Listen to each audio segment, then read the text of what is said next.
नमस्कार मंडळी. अवधूत चिंतन श्री गुरुदेव दत्त श्री स्वामी समर्थ महाराज की जय. तुमच्या सर्व चांगल्या इच्छा पूर्ण हो हीच मी स्वामींच्या चरणी प्रार्थना करते आणि आजच्या नवीन व्हिडिओला सुरुवात करते. बघा, आज आहे सर्वांसाठी खास असा दिवस, भाग्याचा दिवस ठरणार आहे. कारण आज फलदायी श्री गुरुपुष अमृत योग.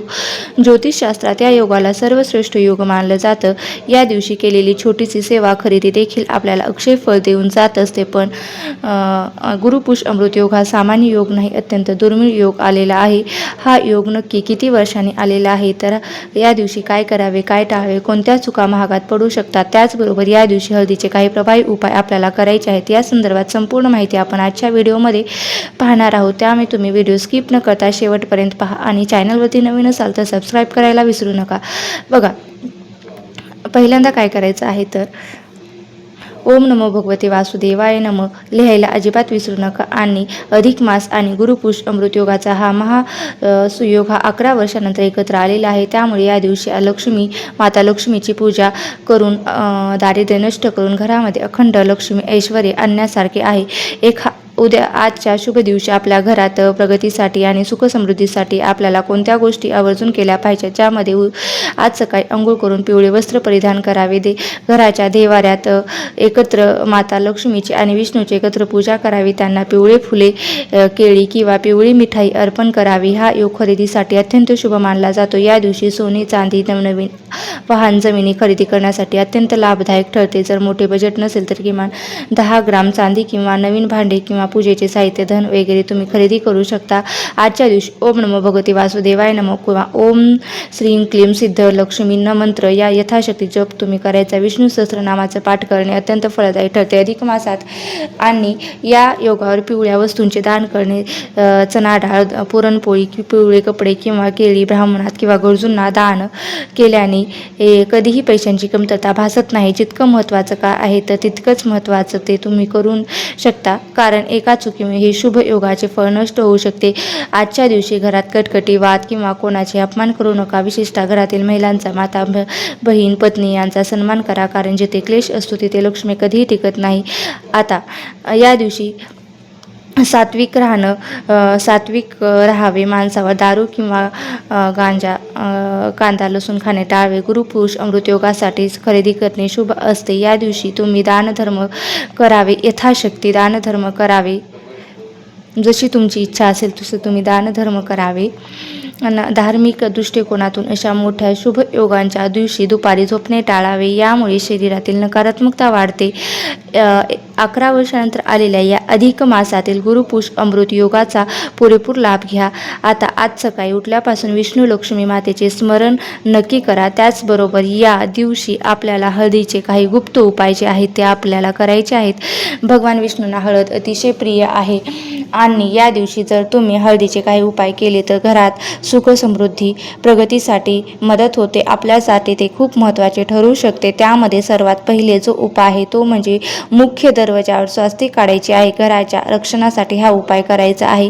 उद्या म्हणजे आज सकाळी अंघोळ झाल्यानंतर गंगाजल किंवा शुद्ध पाण्यात हळद मिसळून 1-2 पेस्ट तयार करा आणि ह्या हळदीच्या मुख्य चौकटीवर दोन्ही बाजूंना स्वास्तिक काढा. यामुळे घरात नकारात्मक ऊर्जा प्रवेश करत नाही आणि कुटुंबात आनंद राहतो. दुसरा उपाय म्हणजे तांब्यात पाणी घेऊन त्याचे मुठभर हळद टाका आणि सकाळी हे हळदीचे पाणी मुख्य दरवाजावर, प्रवेशद्वारावर आणि उंबरठ्यावर शिंपडा. यामुळे वास्तुदोष दूर होतात आणि माता लक्ष्मी घरात आगमन होत असते. तिसरीचा उपाय आहे तो म्हणजे एक अखंड तुटलेली हळकुंडाची गाठ घ्या. ती पूजा करताना विष्णू लक्ष्मीच्या चरणाशी ठेवा. त्यानंतर अक्षताने, हळद, कुंकू, फुलं वाहून संपन्न झाल्यानंतर ती हळदीची गाठ एका पिवळ्या कपड्यात बांधून तुमच्या तिजोरीत किंवा पैसे ठेवण्याच्या ठिकाणी ठेवा. यामुळे वर्षभर पैशाची कमतरता भासत नाही. आता घरचा चौथा जो उपाय आहे तो म्हणजे घराच्या मुख्य दारात, उंबरठ्यावर आतल्या बाजूने हळदीची एक सरळ रेष ओढा. या उपायाने घरात येणारा पैसा विनाकारण, आजारपण किंवा कोर्ट कचेऱ्या कामात वाया जात नाही, पैशाची बचत होते.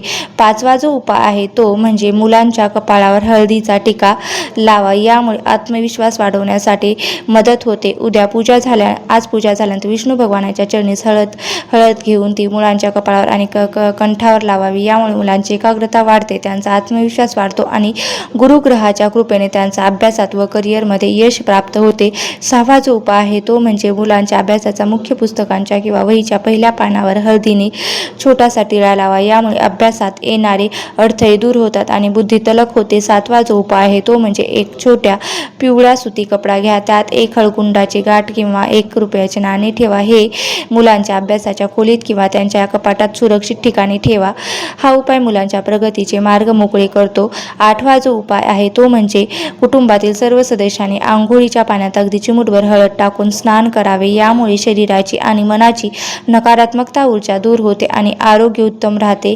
9वा जो उपाय आहे तो म्हणजे घरामध्ये जर सतत किरकोळ कारणावरून वादविवाद होत असतील तर सकाळी गंगाजल थळत मिश्रित पाणी घराच्या सर्व कोपऱ्यामध्ये शिंपडा. यामुळे घरातील वास्तुदोष दूर होतो आणि सदस्यामध्ये प्रेम वाढते. 10वा जो उपाय आहे तो म्हणजे सकाळी तुळशीपाशी तुपाचा दिवा लावावा. तुळशीच्या मातीमध्ये थोडीशी हळद अर्पण करावी. यामुळे घरातील स्त्रियांचे सौभाग्य टिकून राहते आणि संपूर्ण कुटुंबाला विष्णू लक्ष्मी मातेचा आशीर्वाद मिळतो. हे उपाय जे आहेत तर ते तुम्हाला या दिवशी करायचे आहेत.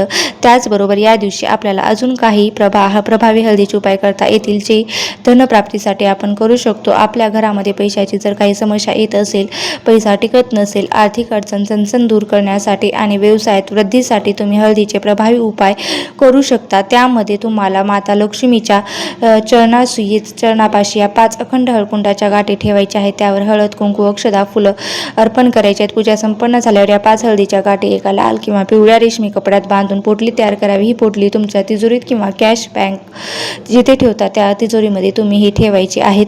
पुढे म्हणजे या दिवशी आपल्याला जर तुमचा पैसा कुठेही अडकला असेल किंवा व्यवसायात नुकसान होत असेल तर एक लहान स्टीलचा किंवा चांदीच्या वाटीत पाणी घेऊन त्यात थोडी हळद मिसळा, त्यात 1 रुपयाचे नाणे टाका आणि ती वाटी विष्णू भगवानाच्या मूर्तीसमोर ठेवा.